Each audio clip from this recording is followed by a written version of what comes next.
Hello cả nhà, Sôm chầm riệp xua. Em là Úc Sinh TV, hiện ngụ tại Duyên Hải, Vĩnh Long Mới. Em đến chùa lễ kết giới Sima chùa Sa Lan Chá. Hôm nay có đội nhà rì, ngày cuối múa rất là hay nha cả nhà. Chúc cả nhà mình xem video vui vẻ.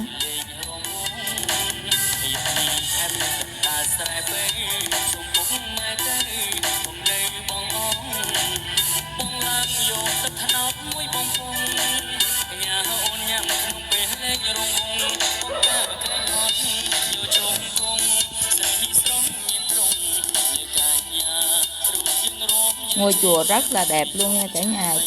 Chùa kết giới Sima năm 2026, tọa lạc tại ấp Bến Chùa, Phước Hưng, Trà Vinh cũ, nay thuộc Phước Hưng, Vĩnh Long Mới. Cả nhà xem video đừng quên cho em xin một like và một đăng ký kênh, một chia sẻ.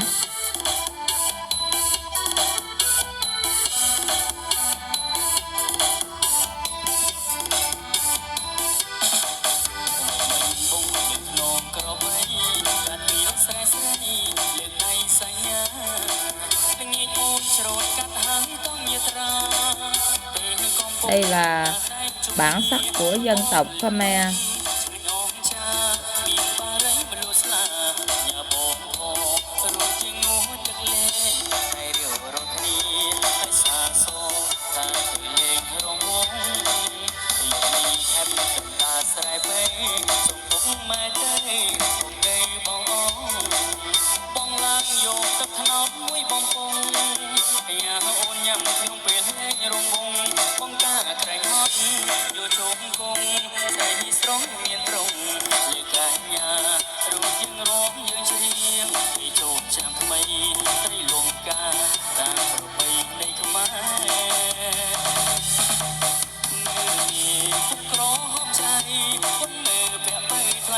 Ngôi chùa có rất nhiều phong cảnh đẹp cả nhà.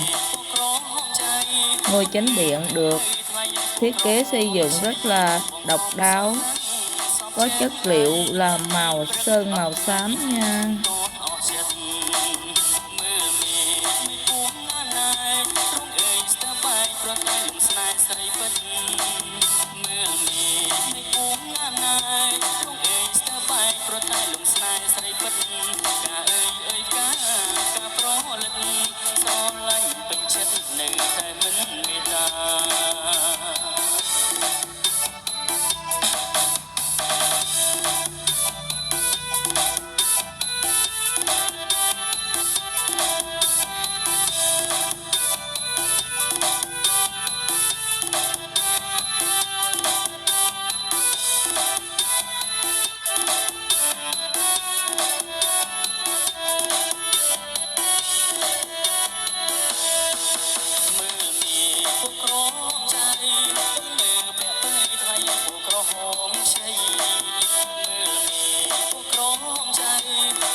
George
Cuối video em cũng không quên nói lời xin chân thành cả nhà bấy lâu nay luôn yêu thương cùng đồng hành với em.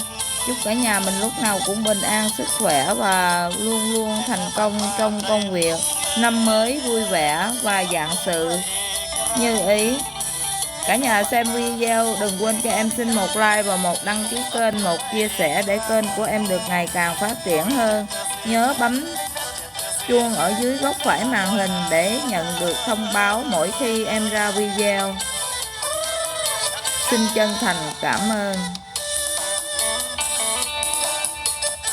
Bà bong mà xong chia sẻ bong mình chắc mà to biết và xong sùng rúa tới cho bong á. Ở đây bà bong pro ở rom đi sơ bài và tay